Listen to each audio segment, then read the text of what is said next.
Muy buenos días. El tema que vamos a desarrollar como resumen se llama reglas de inferencia, que fue visto en la clase de la semana, día martes, de la asignatura lógica y argumentación. Cuando vimos la clase nos recordamos un concepto de lo que es un argumento. Un argumento pues viene compuesto por varias premisas o proposiciones que pueden ser simples o compuestas, y que al determinarse que estas premisas son ocurren o son verdaderas, por ende podemos concluir que hay una premisa llamada conclusión que resume, que reduce, que simplifica la ocurrencia de dichas premisas. Entonces un argumento está compuesto por dos o más premisas, y de la cual, a través de un proceso de validación, o sea, de comparación con unas reglas que aceptamos como válidas, podemos decir que es válido y es verdadero el argumento. Entonces, digamos que en un proceso de pensamiento, una persona observa la realidad, determina a partir de la realidad una conclusión, porque hace una comparación de las partes al todo, o del todo a las partes, mediante un proceso de observación inductivo o deductivo. En este caso, el observador está mirando unas huellas, y estas huellas, pues la idea es que pueda determinar qué tipo de animal son. Entonces tiene que mirar en el detalle si la huella pues tiene algunas características. Una vez pues mira esto, observará pues si el animal es el que concluye de acuerdo a las condiciones que él opine, y pues ese es un proceso que tendríamos de argumentación. Pues después tendría que sustentar el por qué y si es cierto o si es válido su conclusión. Miremos que durante este proceso también dejamos unas actividades a realizar. Entre ellas dejamos tres tareas en las cuales nos aparece una tarea de esta manera. Nos dicen: demuestre que ocurrirá la negación de la proposición R, y de ello podemos decir que lo que tenemos de información veraz que ha ocurrido es que han pasado una premisa 1, una premisa 2 y una premisa 3 que tienen unas formas compuestas. Por ejemplo, la premisa 1 es negación de P o negación de Q, la segunda es un condicional R entonces Q, y la tercera dice que P efectivamente ocurre.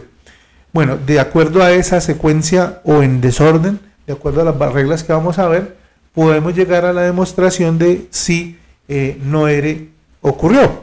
Bueno, entonces sin mayores explicaciones vamos a mirar una primera regla para poder entender este concepto. La primera regla que vamos a ver se llama modus ponendo ponens, una regla que si la traducimos al lenguaje verbal es afirmando afirmo. Si en una condicional tenemos que esa condicional ocurre, en este caso por ejemplo decimos P entonces Q, también podemos decir que el antecedente que es P de esa condicional ocurre. Pues ya con esas dos premisas podemos tener una conclusión. Entonces, si afirmamos que el antecedente ocurre y la condicional también ocurre, por ende la única conclusión que podríamos tener es que el consecuente, que es Q, ocurra. Entonces aquí por ejemplo podemos decir P entonces Q, y si P ocurrió, entonces la única conclusión que podemos sacar es que Q ocurrió. De esto podemos decir que podemos organizar las premisas, es decir, esta es la premisa 1, la premisa 2, y por ende la conclusión vendría a ser Q, que en esencia es lo que queremos utilizar luego para hacer demostraciones. Sigamos con un ejemplo acá. Permítanme, yo elimino algo acá y vamos a trabajarlo diciendo lo siguiente. Verbalmente aquí podemos reconocer que hay una condicional. Cuando se nos dice: si está lloviendo, te espero dentro del teatro. Ese es un condicional en el cual la proposición P es está lloviendo y la proposición Q es te espero en el teatro. El entonces estaría representado por esta coma, ¿no? Ahora bien, esa condicional nos dice que ocurre. Por tanto, luego en la frase continúa diciendo que está lloviendo. O sea, nos reafirma que está ocurriendo el antecedente de la condicional que nos acaban de decir. De las dos premisas, la condicional y la afirmación del antecedente, podemos sacar una conclusión. Miren que aquí dice, por tanto. La conclusión es que el consecuente va a ocurrir y el consecuente sabemos que es Q. Entonces, observemos bien que en esta, digamos, expresión verbal que tuvimos que reconocer cuáles eran las premisas, tiene la estructura del modus ponendo ponens. Si lo pintamos de amarillo, así como en el verbal, vemos que P entonces Q existe, P está afirmado que ocurre y por ende Q va a ser la conclusión. Recordemos que aquí podemos colocar premisa 1, premisa 2 y la conclusión sería Q. Pueden haber muchas variantes. En el caso de que haya una proposición negada dentro del condicional, pues simplemente tenemos que fijarnos en la estructura. Por ejemplo, en el segundo renglón vemos que hay una premisa 1 que dice negación de Q, entonces R. Y hay otra premisa, negación de Q. Ambas son válidas, ambas son aceptadas como que ocurren. Y vemos que el antecedente se repite, o sea, no lo afirman. Por tanto, al afirmarlo, nos están reafirmando que el consecuente también va a ocurrir. Y en el tercer renglón, al final, al fondo, vemos también que nos dicen P y Q. Y luego P y Q entonces no S. Aquí no importa el orden de las premisas mientras la estructura se conserve. El modus ponendo no necesita que el condicional vaya primero, mientras ocurra el condicional. Por tanto, P y Q, que es el antecedente, están diciendo que ocurre en la premisa 1 de este renglón. Y P y Q es el antecedente que hace que ocurra no S. Por tanto, la conclusión pues va a ser no S. Entonces, estamos ante la regla del modus ponendo ponens. Afirmando, afirmo. Por lo tanto, pues yo les invito a que hagan el mismo ejercicio, aquellos que no participaron, de colocar ejemplos verbales de esta proposición. Vamos a ver otra regla y vamos a trabajar con esta regla unos ejercicios y con la regla anterior. La siguiente regla tiene un parecido a la anterior, se llama modus tollendo tollens, la reducimos con MTT. Al contrario de la anterior, en esta decimos que la traducción verbal sería negando niego. Si tenemos igualmente un condicional y ese condicional ocurre, pero negamos que el consecuente haya ocurrido, pues no nos queda de otra que el antecedente no haya ocurrido. Revisemos rápidamente. Entonces, aquí vemos, por ejemplo, que la primera premisa dice P entonces Q. Y luego nos dicen la segunda premisa, no Q. O sea, no Q implica que Q no ocurrió. Por tanto, la conclusión sería que el antecedente, o sea, el P, no ocurrió. Por tanto, lo expresamos como no P. A esto hacemos referencia cuando hablamos de el modus tollendo tollens. Ya veremos los siguientes renglones. En lenguaje verbal podemos decir un ejemplo donde expresamos si el perro detecta un intruso, miren que aquí está la condicional, el perro ladrará.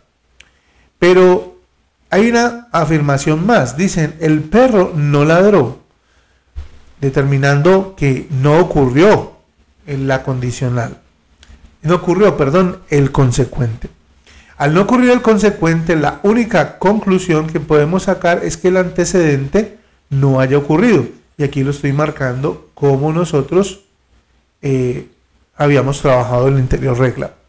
Si observamos las reglas, vuelve y juega. Premisa 1, premisa 2, conclusión. Y en el caso de la siguiente regla, tendríamos premisa 1, premisa 2, y observen un cambio. En lugar de negar a R, aparte, la proposición en el condicional está negada. Leámosla, por favor. Q entonces no R, pero ocurrió R. Por tanto, si ocurre R es porque Q no ocurrió. Y nuevamente, si hubiera una negación del antecedente, por ejemplo, en este caso del tercer renglón, la premisa 1 dice negación de R, entonces negación de P o Q.